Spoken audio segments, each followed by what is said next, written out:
Mastering an English-speaking interview requires more than just correct grammar, it requires sophisticated language.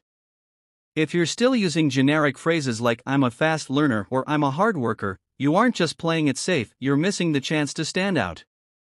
Think about it, at the global level, everyone has the degree. Everyone has the technical skills. The hiring manager isn't just listening to what you've done, they are evaluating how you communicate your value. If your English stays at a school level, functional but basic, you will always be seen as a junior candidate. You are blending in when you should be taking command. It's time to stop translating your thoughts from your native language and start engineering your responses. We are transitioning today from basic fluency to executive level English. The stakes: why basic English costs you the job. Most people fail their interviews not because they can't speak the language, but because they lack the linguistic authority to command the room. In a high-stakes 30-minute interview, you have a very narrow window to prove you can handle the pressure of a global role.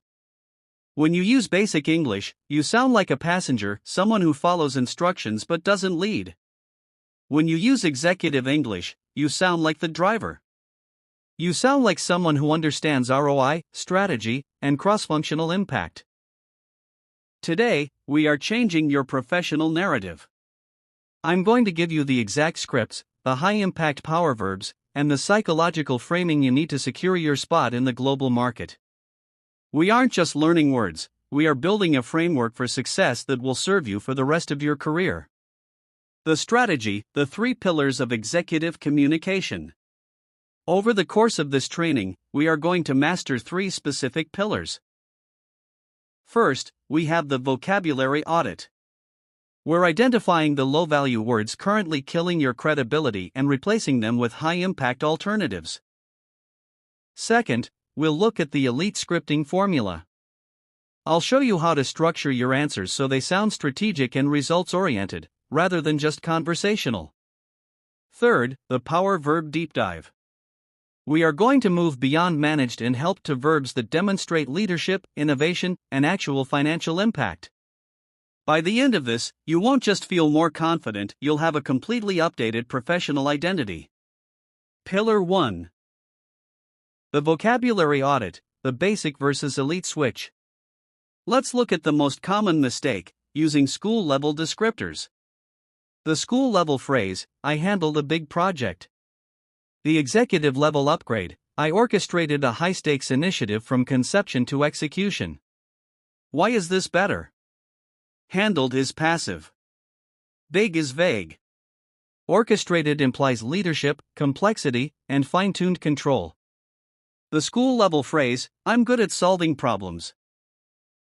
The executive-level upgrade: I possess a robust ability to troubleshoot complex bottlenecks and implement long-term, scalable solutions. Notice the difference? Good at is what a student says. Possess a robust ability is what a director says. We are moving away from describing your tasks and moving toward describing your competencies. Pillar 2, the power verb deep dive. In an interview, your verbs are your engine. If your verbs are weak, your story stalls. Let's look at 3 categories of power verbs you must start using immediately.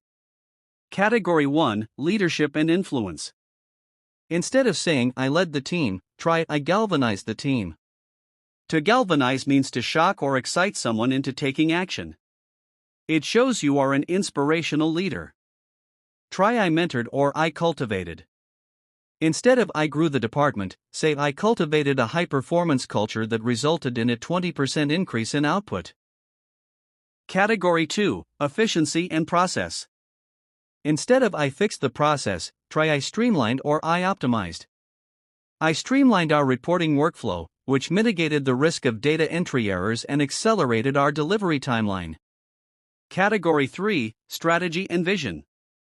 Instead of I thought of an idea, try I conceptualized or I pioneered. I pioneered a new digital transformation strategy that repositioned our brand within the competitive landscape. Pillar 3. The elite scripting formula, PAR+. Now, how do we put this all together? Most people use the STAR method, but executives use PAR+, problem, action, result, plus the professional insight. The problem, briefly state the challenge. That action, this is where you use your power verbs. Use I, not we. The result, give me a number, a percentage, or a clear before and after. The plus, the insight, this is the secret sauce. End your answer by explaining why this matters to the company you are interviewing with. Example, in my last role, we had a high turnover rate, problem. I pioneered a new onboarding framework, action, which reduced attrition by 15% in 6 months, result. What I learned from this, and what I want to bring to your company, is that operational excellence starts with investing in human capital, the insight. Conclusion, owning the room. As we wrap up, remember this: the interviewer is looking for a peer, not a student. When you walk into that room or open that Zoom link, you must carry the linguistic weight of the role you want, not the role you currently have. Go back through this script. Replace your school-level words with these executive-level power verbs. Practice saying them until they feel natural. You are no longer just an English speaker. You are a global professional who speaks the language of leadership. Go out there, use this framework, and land that global role. I'll see you at the top.